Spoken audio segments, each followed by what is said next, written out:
security at risk by having these documents there? So, as I've said many times, and I get how you're asking the question, I hear you, Chris. We're just not going to comment on the investigation, anything, any underlying pieces of the investigation, any content of the investigation. This is an ongoing, as you all know, investigation that the Department of Justice, an independent investigation that the Department of Justice is doing. We are not going to politically interfere. We are not going to comment on anything connected to the investigation, and we're just going to keep it there. Sure, but not the investigation, not the legal process, the FBI, but as the president's role as commander-in-chief, overseeing national security. You have top secret documents, some potentially involving human sources there. Is that something that the president's keeping tabs on, or that's part of his intelligence briefings? So, as far as top secret materials or classified materials, look, the president has said he believes, he said this very recently, in the importance of properly handling classified materials. But in regards to the specific case, again, we're just not going to comment from here. We want to make sure what we're doing is like out of abundance of caution, right? To not comment on an ongoing investigation, not to politically interfere. This is an independent investigation that the Department of Justice is doing, and this is something that the president has talked about during his campaign, making sure that they have that independence. The Department of Justice has that independence as it relates to investigations, and we're just not going to comment any further. And on tomorrow's speech, does the president plan to talk specifically about Donald Trump in the speech tomorrow? And does he feel like, when he's talking about the battle over democracy in this country, does it feel like things are moving in the right direction, the wrong direction? What can you tell us about what the president's going to talk about? So I don't want to get ahead of the president's speech. It's not a good thing to do, as you know. But the president thinks that there is an extremist threat to our democracy. The president has been clear as he can be on that particular piece when we talk about a democracy, when we talk about our freedoms. The way that he sees is the MAGA Republicans are the most energized part of the Republican Party. This is an extreme threat to our democracy, to our freedom, to our rights. They just don't respect the rule of law. You've heard that from the president, and they are pursuing an agenda that takes away people's rights. So, which is what the president said last week on Thursday. You all heard him. This is what the president said yesterday, and that's what he's going to continue to say. And here's the thing: the president's not going to shy away to call out what he clearly sees is happening in this country. And again, MAGA Republicans are this extreme part of their party, and that is just facts, and that's what he's going to continue to lay out. On the speech tomorrow, can you explain a little bit the decision to do this as a primetime event? The president takes what he's talking about. Again, not to go into specifics about the speech, but as you know, we're calling it the soul of the nation. He takes that very seriously when it comes to our democracy. As you might remember, the president laid out his thesis, right? The foundation for what he calls the soul of the nation, fighting for the soul of the nation, the battle of the soul of the nation, in an Atlantic op-ed back in August of 2017. And again, that is the thesis, that is the foundation when you read that article. And that's what he talked about during the campaign. That's what he talked about during his inauguration day. And not only are we fighting for the soul of the nation, but we need to continue to be vigilant. And there's a clear through line if you read that article and you look at what the speeches that he's made. So that article talked about Charlottesville. You think about January 6th. I mentioned inauguration. You think about what we're seeing today. You think about the battle that continues. And so, but what the president believes, which is a reason to have this in prime time, is that there are an overwhelmingly amount of Americans, majority of Americans, who believe that we need to save the core values of our country. And on last night's filing, you have said in the past that the president was not briefed ahead of time on other aspects of the investigation. So just to be clear, was the president briefed on this latest development? The Yes or president no? has not been briefed on this latest development. He has not been briefed on anything that's connected to this particular criminal investigation, which is we're not going to comment. Again, it's an independent investigation. At this time, we're just not going to comment on it. We're going to let the Department of Justice continue its independent investigation. Karine, the president yesterday weighed in pretty forcefully about threats to the FBI and FBI agents. Is he satisfied, is the White House satisfied that FBI agents are getting the protection that they need as a result of these threats?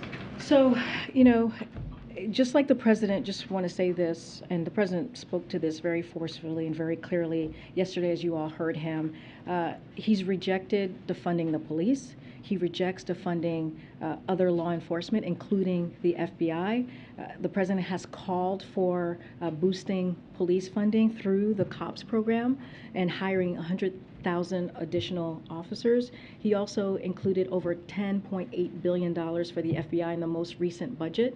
And so the way that he believes this, and we have said, is that the men and women who bravely serve in law enforcement to keep us safe, to keep our communities safe, to keep our country safe, deserve the resources and support they need to do their jobs and not seeing their budget slashed. So he has provided additional funding, and he wants to make sure that they are kept safe. I cannot speak to what, specifically what they're seeing and how, what they're seeing at the FBI. I would refer you to them specifically on what potential, what's coming in as far as their protection. But clearly this is something that's important for the president, which is why he's included in his budget. Okay, on a separate topic, what additional assistance is the White House planning for Ukraine, and will you need congressional approval for funding that additional package? So as you know, $40 billion was approved by Congress, which in a bipartisan way of assistance not too long ago. We announced, under this president leadership, we've provided unprecedented amount, about $13.5 billion in security assistance. And the assistance that most recently was announced last week, I believe, will begin in the next several months and continue over the coming years. It's intended to support Ukraine's defense capabilities for the long term. So you've already seen our commitment to Ukraine for the long term as it's related to what we announced last week, which is about $3 billion, which was the largest once tranche that we've announced. And, we're going to continue to meet both the urgent and the long-term needs, and that's what you saw from the most recent announcement. Look, just that announcement and the announcement prior to that, it's about 19th presidential drawdown of security assistance. That was the one before the $3 billion. That was the one before the $3 billion was the presidential drawdown. That was the 19th. So you have seen consistent support for Ukraine. We have always said we have been incredibly impressed by their bravery and what they've been able to do to fight for their freedom, to fight for their democracy, and that's important for folks to know. This has been a bipartisan effort, and all because of an unprovoked, brutal war that was started by the Kremlin. So you're going to continue to see those efforts, and we are in daily conversation with the Ukrainian government on what else their needs might be. And lastly, will the U.S. send a representative to Mikhail Gorbachev's funeral or do anything else to commemorate his death? So I don't have anything to preview or to announce at this time on that piece. Okay. Just back to yesterday's speech from the president, he obviously was critical of some senior lawmakers, he said, for saying things to the effect of, if such and such happens, there will be blood in the street. He was obviously also very clear that any threats, attacks on the FBI, law enforcement agents, that those were not acceptable. Given all of that, I'm just wondering whether the president would be open to having direct conversations with some senior lawmakers, some of whom he has known for many years, to tell them to cut it out. So I don't have any calls to preview or any conversation on this specific subject. As you know, we try to keep our conversations with lawmakers private, and so nothing there to preview or to add. Look, you know, we have been clear that when the Department of Justice independence, that the Department of Justice and the FBI, you know, as I just said, like we need to not attack our brave men and women who protect our country and who protect our communities. And you just heard me lay down what funding this president has put forward and has announced, and to do just that. So, you know, the president was just emphasizing that violence or threats of violence has absolutely no place in our society, which we should all agree on, regardless of the point of view. It doesn't matter which side of the aisle that you're sitting on, we need to denounce that. And so when you are inciting violence, or when you are making comments, the way that we've heard over the weekend from some leadership and some members in elected office, that's a dangerous thing. And the president's not going to shy away from calling out those types of comments. I guess just without previewing specific conversations that may have happened or could happen in the future, you know, if he believes this kind of rhetoric is potentially harmful or dangerous to law enforcement, you know, does he feel that he has a responsibility to do everything he can? Actually, I think he made that very clear yesterday by, for example, again, reaching out to some of these members directly and having that conversation with them. Look, MJ, I hear your question, but all you have to do is turn on the TV and hear from the president directly on how he feels about what he's hearing. And he's been very clear about that. And again, he's not going to shy away. He believes, and I have said this a couple of times at this podium at this point, is as president, he has the obligation to speak out against threats against our democracy, against violence. It is he believes as president you have the strongest platform, if you will, the strongest voice, and that's what he's going to continue to do. Again, he's not going to step away from it. He's not going to shy away from that. I think any of those legislators or any of those elected officials, all they have to do, I'm sure they have seen the clip over and over again from your network and others about what the president has said yesterday and how forceful he was, how passionate he was, and that is going to continue. And just one last one. Yeah. Just given that, you know, you all have billed it as being related to the battle for the soul of America, which is something that he obviously ran on back in 2020. The threats to democracy that he obviously saw as being very real 2-3 years ago, does he believe that those forces are very much still at large now, or does he believe that there has been some progress since he came into office? Look, he believes that it continues. He believes that we need to continue to fight for our democracy. And he's been very clear. You look at the extreme wing of a party, the MAGA Republicans, it's not stopping. It is continuing. And we heard it over the weekend, as you're asking me about the president talking directly with legislators. And this is an important time, and he's not going to shy away from it. He's going to continue to lift that up and what he sees and what he's going to call out. And you know, he believes that there are a majority of Americans who disagree with that, who disagree on the attack of our core values as a country. And he's going to speak directly to them tomorrow. That's what you're going to hear. Okay, Nancy, and then I'm going to come to the back, and then I'll come around. Thanks, Karine. Over the past week or so, we've heard many Republicans argue that this president ran as a uniter, and now he's calling MAGA Republicans, which is a very large swath of the American populace, semi-fascists. He is arguing that they're a threat to democracy. Does the White House believe that this is a fair criticism by Republicans, that this is not unifying language?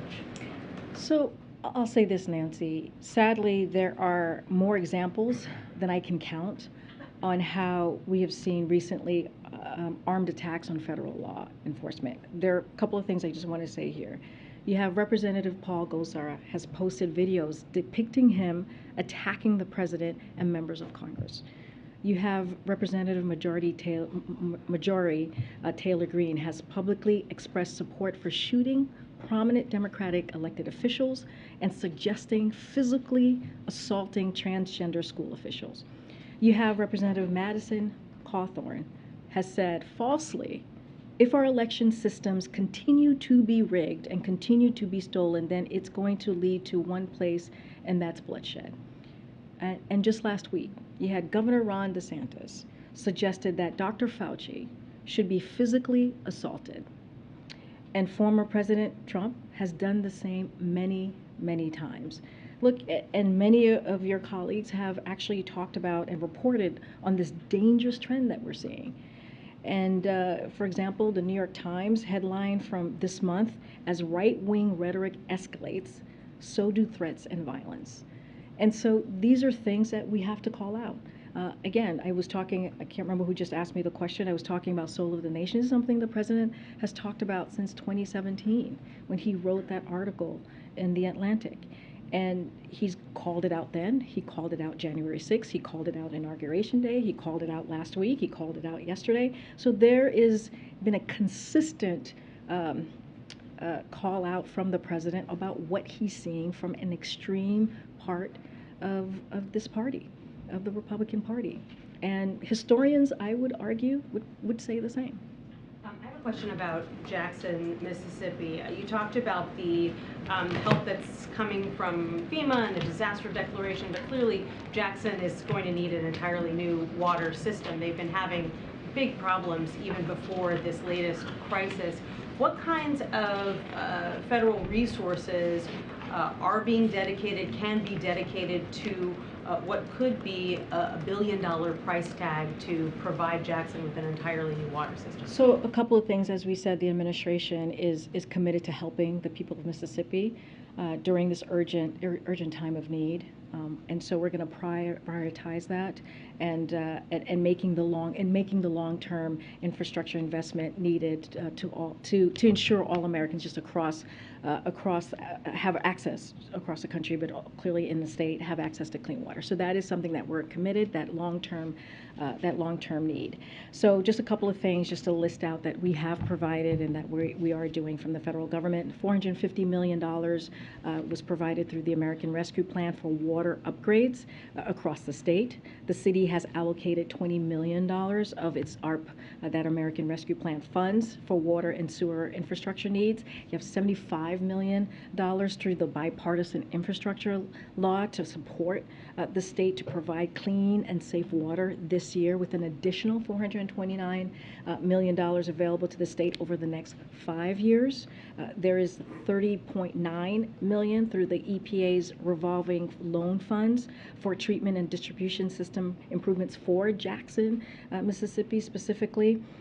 For long-term support, earlier this year we announced $300,000 as part of the administration's Justice 40 initiative for the Army Corps to conduct a validation study to reduce flooding from the Pearl River in Jackson, Mississippi. So we continue to work with Mississippi's congressional delegation to improve the projects moving forward. But as you can see, we are committed, and we're going to continue to help the people in Mississippi.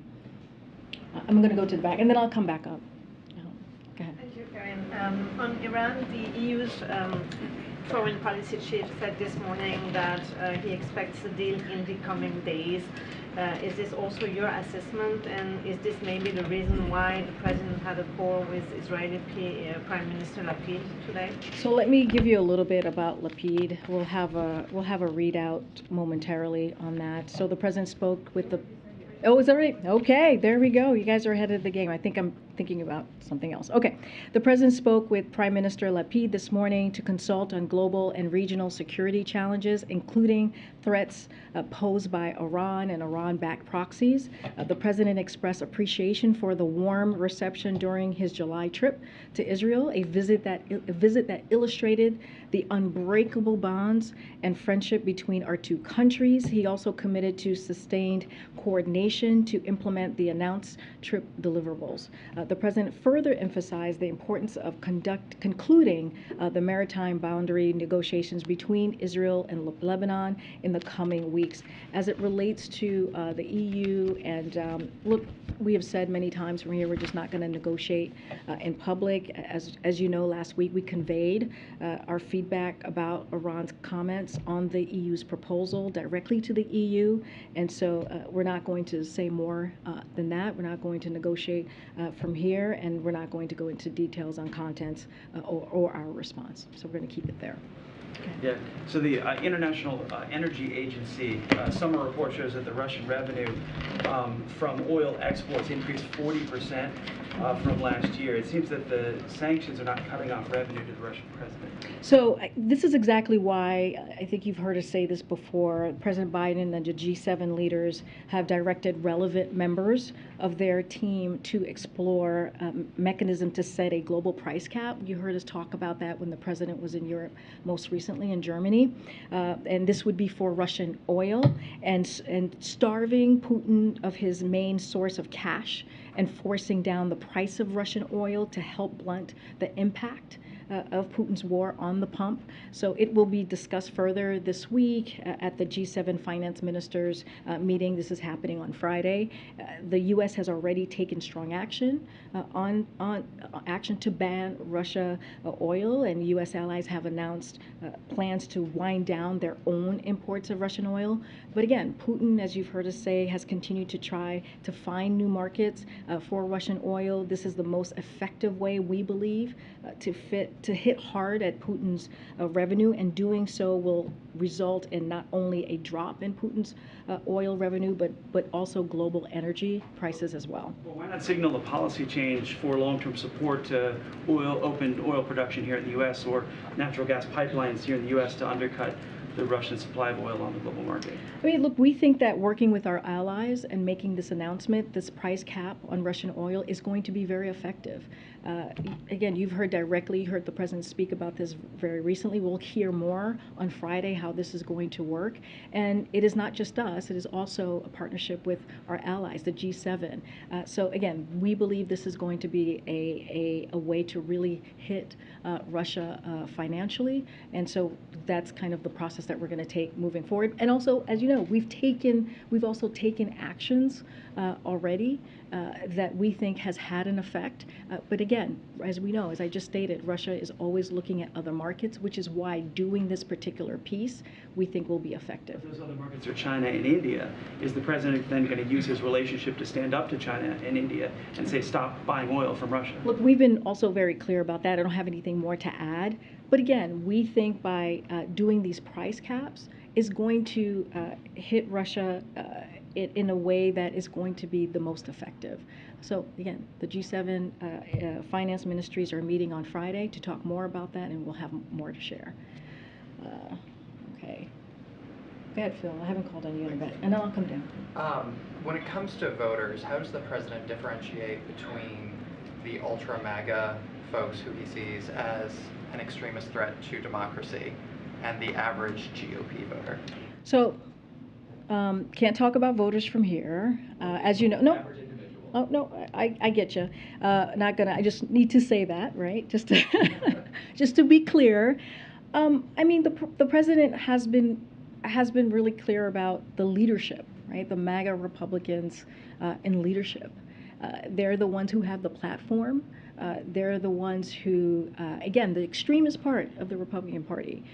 They're the ones who, folks listen to in their own party.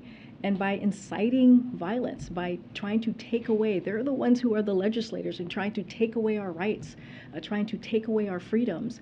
And that's who the president is speaking to, right? He's being very targeted in that way and calling that out and saying, we can't allow our democracy to be attacked in this way. And they have a responsibility, right? They have a responsibility in how they're doing their business on behalf of their constituents. So for folks sitting at home, when the president is talking about preserving the soul of the nation and his threats to democracy, he's not referring to those individuals. He's talking about Republican leadership.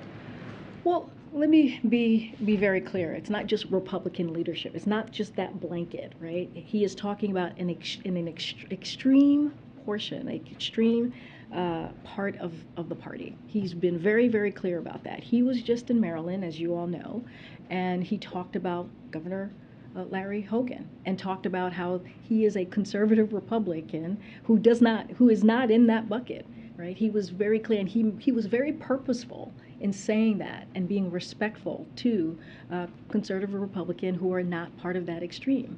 So again, want to be very clear here. This is not a blanket statement.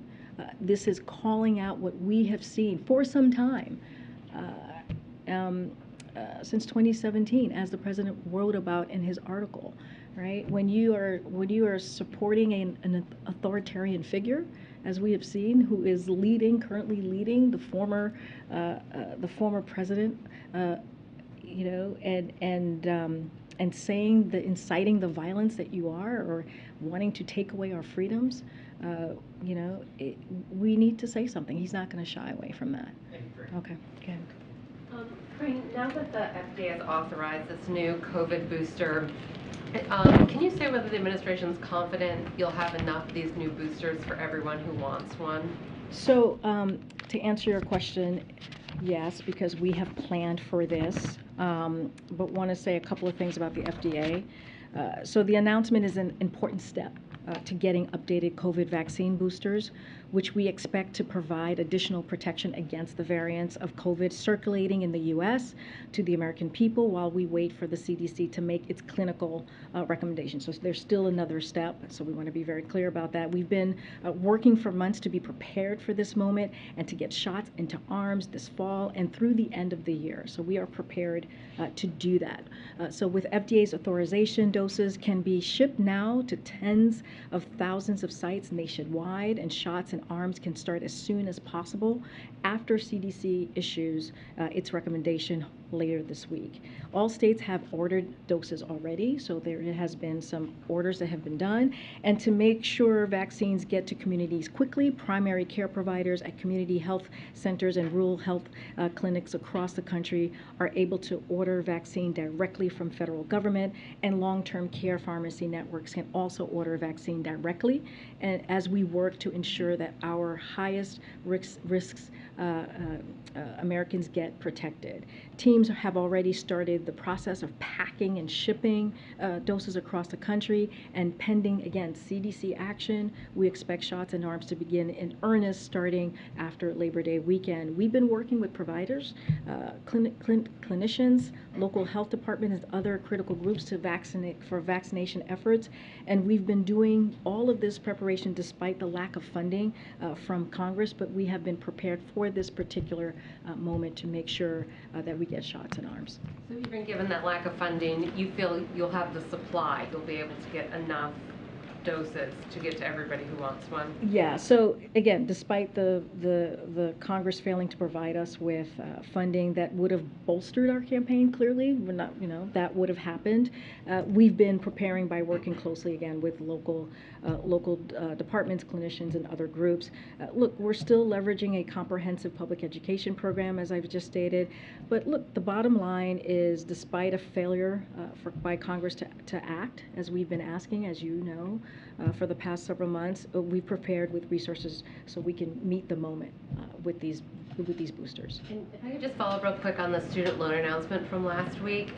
We've been hearing from some loan servicers and advocacy groups who are concerned that there's not going to be enough time in this 4-month period to get everybody's applications processed and their balances adjusted before repayment starts. I guess, could you kind of respond to that concern? And then is there anything the White House could do, maybe extend the pause if all those balances haven't been adjusted by January 1st? So just want to reiterate that this is a priority for the president. This is a priority for the Secretary of Education. You've heard them both say that. And look, we've got experience here. They've got experience with this. The Department of Education has already canceled $32 billion in student loan debt for over 1.6 million borrowers, which is never happened before, which is unprecedented. That has happened the last 19 months. And so, the administration will be launching a simple application just to go down through the process by early October for folks who don't know. If you would like to be notified when the application is open, you can go to the studentaid.gov to sign up for notifications. Once a borrower completes the application, they can expect relief within 4 to 6 weeks. That's what we have determined. Borrowers are advised to apply before November 15, so there is a deadline there in order to receive relief before the payment pause expires on December 31st, as you all know, of this year. The Department of Education will continue to process applications as they are received, even after the pause expires on December 31st. But again, we are encouraging people to do it before November 15th. We are going to do everything that we can. The Department of Education has been committed to doing this, and there is precedent for them doing that for 1.6 million Americans previously. Go ahead. On the speech tomorrow, will the president be outlining any new policies or proposals designed to safeguard democracy, protect voting rights? So I'm not going to go into details into his speech. I will not get ahead of the president. I talked a little bit about the soul of the nation, of what he's talked about before, and I'm just not going to get into further details of the speech itself. Mississippi, does the president have any plans, or is there any discussion about him going down there to personally meet with people who are affected by this? Nothing to read out or preview about a trip to Mississippi at this time. Will he speak to the governor personally? As I stated, the FEMA administrator spoke to the governor, I believe, last night. The president this morning spoke to the mayor, as you all know, and we're just going to be in close touch from our administration to theirs, to local governments, local folks as well, to make sure that they have the need, that they have the resources that they need. Okay, Peter. Thanks, Karine. There's a big problem now that rainbow fentanyl, which is designed to target children, has been found in 18 states. What specifically is the president doing about this? So we just talked about the overdose awareness day that we are observing today. I just laid out what the second gentleman and others are doing within this administration, we are going to continue to focus on the steps that we're taking, that we have taken. You have the $80 million that DHS just announced today on drug prevention, and the president has taken many steps. He's made this a priority to make sure that we attack a very dangerous drugs, serious drugs in this country. But 300 overdoses a day now. We know how the fentanyl is coming into the country. It's coming right across the southern border. The DEA administrator says so. So when is the president going to do something? So I will say that you have seen a 200% increase of fentanyl seizures, which means that we are doing the job of catching drug traffickers. 200%. Hold on, 200% increase. Just and again, Americans' life seizures. expectancies are going down at a rate not seen in a century, and part of that is being driven by drug overdoses. So what is the president going to do? And we agree. We see those same numbers as well. But the fact that we are securing the border, the fact that we are securing record levels of funding from DHS so they can stop illicit drugs from entering into the country, the fact that it's not just drug traffickers that we're dealing with as well, we're stopping financiers. This is what's happening with under this administration. It's not being stopped. 300 overdoses. This is being designed to target children. Drug cartels in Mexico want to kill American kids. What is this president doing about it? I hear you. I just laid out 200% of increase of drug fentanyl seizures. That is a dangerous drug that we are taking off the street. We are going to continue to focus. This is an important priority for this president.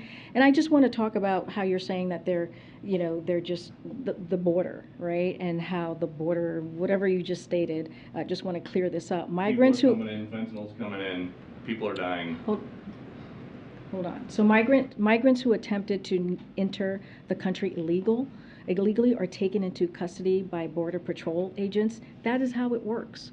That is the process that we are taking. They are then either expelled by the court order under Title 42, transferred to ICE custody or monitored through alternatives to detention program as they await further processing. We have made 3,000 arrests in the first 3 months of launching an aggressive campaign to combat the multi-billion-dollar human smuggling industry. When it comes to what's happening with drug overdose, this is something that the president cares about. This is something that the president has laid out a plan to make sure that our kids, our babies, our young Americans here in this country are not continuing to suffer from that, are not continuing to be given or access to drugs. This is something that's incredibly important to this president. So to say that we're not doing enough, Peter, is just falsely, categorically wrong, especially on a day that we are observing what needs to be done. And we have announced, DHS has announced $80 million to prevent that. So we are doing the work. And here's the thing, Peter, if Republicans want to help us stop overdose and stop our kids getting overdose because of these dangerous drugs, because of these fentanyl that we're seeing in the streets, we're happy to work with them. But they're not. I'm moving on. I'm moving on. Good. No, okay. Karine, who's the audience for tomorrow's speech in Philadelphia? How are people selected to be? The folks in the room. I don't have that information for you. Clearly, is going to be folks from the Philly area who will be clearly participants. That's normally how we do events. We invite local leaders. We invite local residents. To the event to watch the president speak. I don't have a full list or a full way of our process, but that's normally how we do our events. As you know, you've attended some of our events, and it's usually people connected to the party or people, not party, but connected to elected officials locally and the state as well. And on the CDC booster, specifically as it relates to the president, if the CDC director, as the new boosters, if the CDC director signs off on the boosters as expected tomorrow, and they do start rolling out next week, can we expect the president to get his booster shot next week? So I don't have any dates to announce yet on when he will get it, but obviously the president was just infected with Omicron and is really well protected, as you all know, right now against COVID. So CDC has always provided that guidance on timing for boosters as it relates to prior infection, and they'll do that here as well as it relates to the president and your question. But he will absolutely get his updated booster and will encourage eligible Americans to do the same when he's able to. Okay. Thank you, Karine. Just on Jackson again, just to follow up, I know you've been asked a couple times about it, but in a January speech, the president singled out Jackson, Mississippi, as well as Flint, as two communities that could be benefited from the infrastructure package, and specifically mentioned their water system. Does the administration still believe that Jackson, through the infrastructure package, can receive the funds that it needs to actually fully replace its water system? And just a follow-up to that is, what is the timeline? I know the money's on the way. You guys have released statements saying the funding is on the way, but what is the timeline for residents on the ground to actually start feeling the impact of that infrastructure package funding? So the impact, when it comes to them getting, the residents getting their water back, clearly we want that timeline to happen as soon as possible.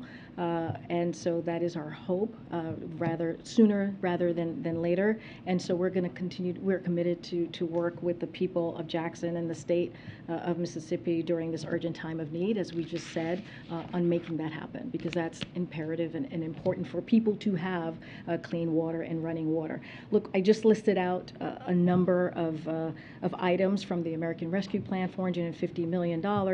20 million of that was given to the city, and that was through the American Rescue Plan, and that was for water and sewer infrastructure needs. So already that funding was given to the city to deal with that imperative, that really important need. 75 million, as we talk about the bipartisan infrastructure law, 75 million was given to support the state to provide clean and safe water for this year.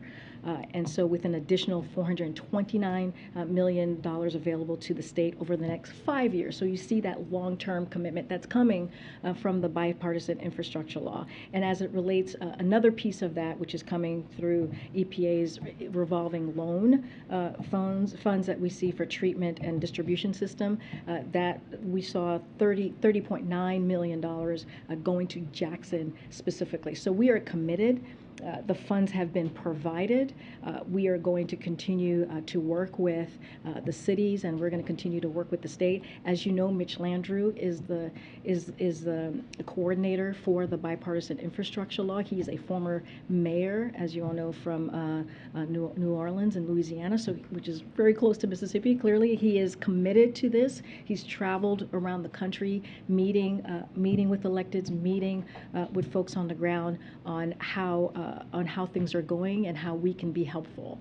As far as a date or a timeline, I don't have that for you, but clearly I just listed out our commitment and where the fundings and the money has gone to the state of Mississippi and Jackson as well. When residents in these communities hear those numbers, they're going to be wondering, why does this keep happening then? So, I mean, has the administration identified any impediments, whether it be the formula-based funding or the actual state process of implementing these funds, that actually prevent the impact from being felt immediately? It's a very good question, and if we were in the community, we would be frustrated as well, which is why the bipartisan infrastructure law, as I just laid out, there's an initial funding and it goes for the next 5 years, right? That is a long-term investment that you are seeing from this administration to the folks in Mississippi and to the people in Jackson. So again, we're going to continue to work with the local elected officials to see what else we can do to be helpful. We are remaining to want to assist the community as they're going through this really tough time. But you have seen the financial commitment. You have seen how the funds for the infrastructure, as you were asking specifically, has been allocated, and not just that, the American Rescue Plan as well. Again, we're going to continue to have that conversation. I just have a quick one. Is there a specific date for when the application opens for student loan relief at this point, and why the kind of lag time, the delay in actually having a system set up, given there was a lot of time taken to deliberate over this decision? So as I just stated just moments ago, we're going to have more from the Department of Education to be notified when the application is open. And again, we have a website that people can go to, studentaid.gov, to sign up for notifications. So those notifications will go up, and borrowers will have to complete that expectation, and it'll be within 4 to 6 weeks, which is a good amount of time to make sure that they apply before November 15th. But it doesn't just end there, right? We have said that the Department of Education will continue to process application even as they are received, even after the pause expires on December 31st. So we are going to continue to work with borrowers, but we do have to put a plan in place so that folks know how the process works. Again, they can go to the website and apply, get those notifications, and we have been giving out information on how the process can work. This is not the first time. We've done this before, right? In this administration, that $32 billion in student loan debt that we were able to cancel. So the Department of Education, there's a precedent here. The Department of Education knows how to work this through, and we are committed to make sure that folks get the information and get the need that they get the need. There's no date yet, though. There's no date yet. For the application? Yeah. Well, I don't have a date here to share with you, but that's something that the Department of Education is following through. We've laid out our process. We've laid out the timeline. We have said we're going to continue to process application even after the pause on December 31st, and we're committed to that. Again, this is not the first time. There's precedent for this. This particular administration, Department of Education, has done this before. I'm going to continue. Go ahead, Jill. Oh, yeah. On the event yesterday in Pennsylvania, the president explicitly campaigned for certain people, and correct me if I'm wrong, but I believe it was an official White House event, not a campaign event.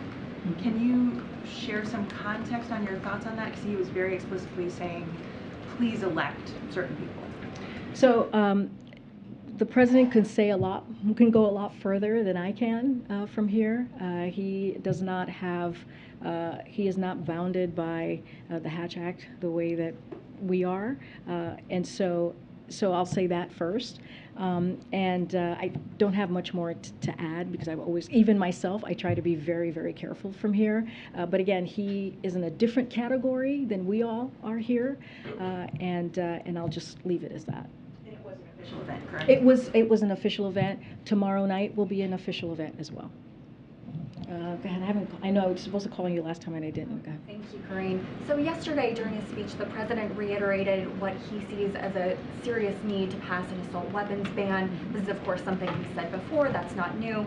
But as he continues to push for this, how does he expect that to happen realistically with the way things are in Congress? And what specifically is he doing, if anything, to help change that? So I'll say this.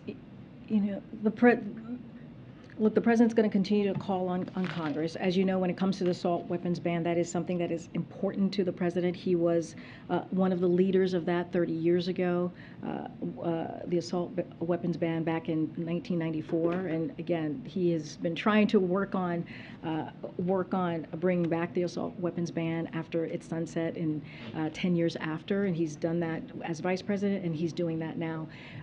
A couple of things that I do want to say is when it comes to actions that he's taken, he's had more executive actions dealing with gun violence than any other president at this time. When the bipartisan law passed to deal with gun violence just recently, just a couple of months ago, many people said that wouldn't happen, and it happened. So many people have said we couldn't get things done, and we got that done. So the president, as you heard him say, he is determined to do that. He's determined to make that happen. He's going to continue doing the work that he has done for the past 19 months and having those conversations with Congress, congressional members, in calling for them to take action. And we have seen the House takes action, which many didn't think that was going to happen either. And they took action on the assault weapons ban. So we are a lot further, we would argue, on this administration dealing with gun violence, even dealing with pushing further the assault weapons ban than we have been in 30 years. And so I think that says a lot for this president's leadership, and that says a lot for what his commitment in making sure that we protect our communities, we protect kids going to school, right? We protect people from going to grocery stores, right, and not feel like their lives are in danger. It's a first step, and there are many steps to take. With all the attention on the former president's handling of classified information, not asking you to comment on that specifically, but can you say with certainty to the American people that President Biden, in his time as president, has not mishandled, improperly stored, done anything improper with classified information? No, and then I'm going to move on. Go ahead. Thank you, Karine. I have two questions, one on the speech tomorrow and one on COVID. On the speech tomorrow, President Biden said in his victory speech in November 2020 that he sought this office to restore the soul of the nation. So where does the White House believe the country is in that restoration process? Look, he has said this before, that it's going to take some work. You've heard him say that, you've heard us say that. But what he is not going to do is shy away, again, from calling out extremism that he is seeing, these MAGA Republicans. He is not going to shy away from that. Is there more work to do? Absolutely. Do we have to continue to protect our democracy? Yes, we do.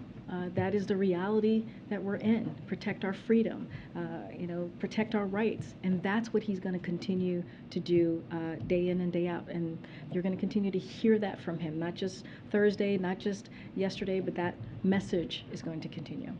COVID, many employers have robust return to office plans that will begin after Labor Day. And just yesterday, some Wall Street banks announced that they are going to be ending entirely testing, vaccination, masking requirements. How would the White House respond to those companies? I leave that up to the companies to decide what's right for their employees. Clearly, there's CDC guidance that we always recommend people to follow, but I leave that up to the private organization. Go ahead, Maria. Anita. I have a domestic question and an international question. First of all, how does the president plan to commemorate 9/11 this year?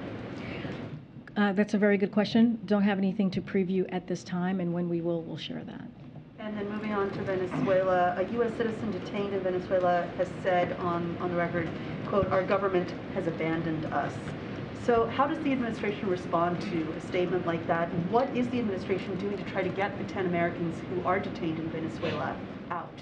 Is a prisoner exchange possibly in the cards? And, how are you working on You're that? talking about, the person is talking about our government, right, not the Venezuela. Okay. I have not seen that reporting. I'll say this, we're very careful in not negotiating in public and being mindful of not putting any lives more at risk. So I'm just not going to share anything further from here at this time. Okay. Oh my gosh, we're gonna go around. Okay. Go ahead, I'll go. And then I'll come back, guys. Thanks, Karine. Can you talk a little bit, in regards to tomorrow's speech, can you talk a little bit about the timing? You've said a bunch of times that this is a theme that he's discussed for many years. So why now is the time to do it in such a prime time fashion? Because he thinks our democracy is at risk. Because, when I talk about taking away our freedom, June 24th, the decision from the Supreme Court Justice on the Dobbs decision, that was a decision to take away our constitutional right. That was an important moment for our country. It put women's lives at risk, and it's not just reproductive rights. It's going to be other rights as well, as we heard from Supreme Court Justice Thomas. He made that very, very clear. And then after that, we heard from leaders of the Republican Party saying they wanted a national ban. So we have seen recent efforts to take away our rights as Americans from an extreme part of their party, those MAGA Republicans that you'll continue to hear us talk about. And so that is continuing, and it hasn't stopped. And I just listed out what recently leaders in Congress have said about attacking law enforcement individuals who protect us, attacking their own colleagues from the other side of the aisle. That's dangerous. Again, the president's not going to shy away from speaking up, from speaking out, and it is very important for him to speak directly to the American people. As I have said, and this goes into Phil's question, he believes majority of Americans want to protect our democracy. He believes majority of Americans wants to protect our freedom. That's where he believes the majority of the country is. But we have to keep talking about it. We cannot shy away from it. Can you give any color of how he's preparing for the speech? The guidance, the schedule today seemed not so full. Is he spending much of his day, going through drafts with staff? Is he practicing it? What's the process? So, if you don't mind? as you know, this is an important speech for the president. We're talking about a theme, to your point, that he's talked about since 2017. So, yes, he's working through the speech with his senior advisors, with his staff. He's continuing to do the business of the American people by meeting with staff on issues, on items that are critical, and policies that we continue to work through to make sure that we do the work. Always going to continue to do the work of the American people. But yes, to your point, he's going to look at drafts. He's going to write his speech, and you'll hear directly from him tomorrow. Okay. Go ahead. Thank you. Karine, Angola just had a very peaceful and well-organized election last week. Mm-hmm. And as you said, the U.S. was following, and the results are there. So the president, João Lourenço, was re-elected, and I would like to hear the view of the White House on the Angola elections. Yeah, so don't have anything more to add. And to your point, we congratulated last week on Friday. We congratulated the people of Angola for making their voices heard. As we're talking about, democracy, as we're talking about elections, this is an important moment for the people of Angola. We continue to observe. We're going to continue to observe the process. I know I've said that last week, but I just don't have more to add. The United States supports the democracy. democratic process and through our ongoing democracy and governance programs by observing the election as we've done, and we share a partnership with the country of Angola. I don't have more to say to what I just added. As you know, President Biden announced a big investment for Angola. So last time he just told me that the reason why is because they are seeing some progress in the country. Can you elaborate a little more about the view of the U.S. in Angola in the last 5 years? So, as I was just saying, that we see a partnership with Angola. We will continue to work with them, with the government closely.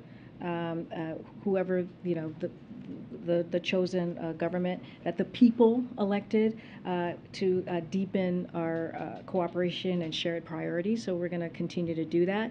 And again, including democracy, as I've been talking about, including economic and investment growth, global health security and public health, and climate and energy goals to create a better future for all Angolians. And that is a commitment that you'll hear, that you have heard. I think that's what the president was saying to you on Friday.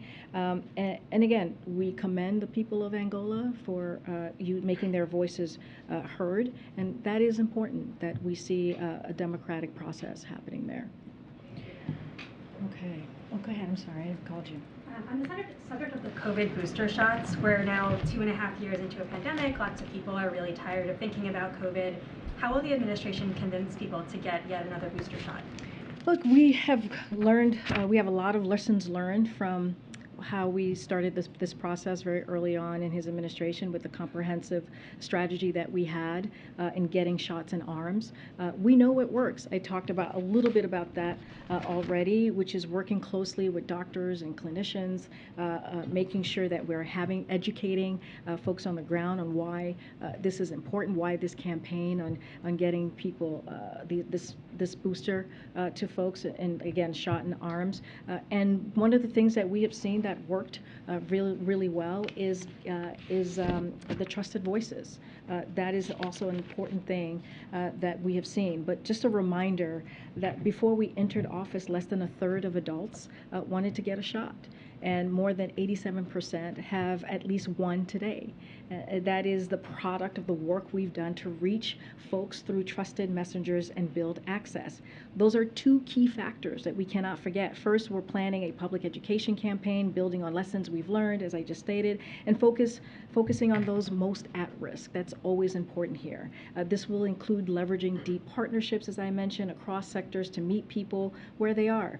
And just as a reminder, to do this, HHS tests messages weekly, surveying at least 1,500 people who are on the fence about getting their booster shot and tracking shifts and trends, and works with trusted messengers to communicate with the public.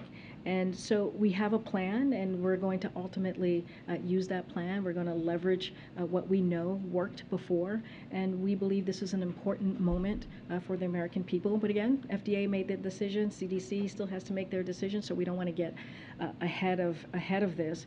But we are prepared. Orders have already been made, and we're going to make sure that we get those shots in arms. One more. Oh my gosh, who have I not called on in a long time? I've never seen you in the room before. Go ahead. Hi, Sophia with Axios. Okay. Hello. I'll ask about the Hill and White House priorities on the Hill. Democrats have managed to pass the Inflation Reduction Act and CHIPS, among other big bills. Student loan forgiveness is costly. I know the White House has not projected an estimate yet. But many take this to see that, right? Like, there may not be many more priorities that involve Senator Manchin's support. And what do you make of this? And if that's not true, what is the White House priority for the next legislative plan? So Sophia, welcome to the briefing room. Happy to see you.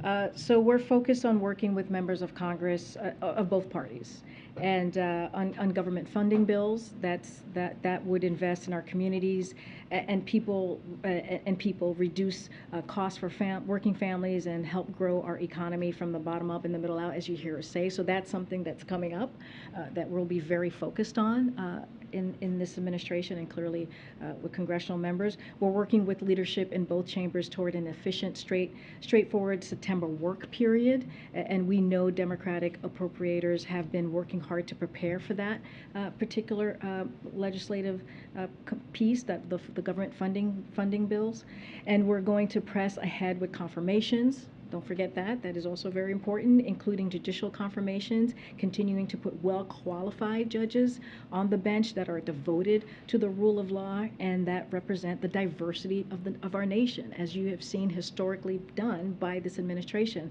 We're also implementing the landmark laws we have passed, as you just mentioned, for the middle class, which is including the Inflation Reduction Act that's already creating manufacturing jobs and will lower many of families' biggest cost. Chips, as I'm sure you're thinking about, to bolster our competitiveness with China, and also keep bringing jobs back from overseas and more. So there's a lot to do. Judicial, there's the government funding bills, and there's also making sure that we're implementing these historic pieces of legislation that were passed early on. Okay, we gotta go. We gotta go. But I'll be back tomorrow, guys. Thank you, everybody.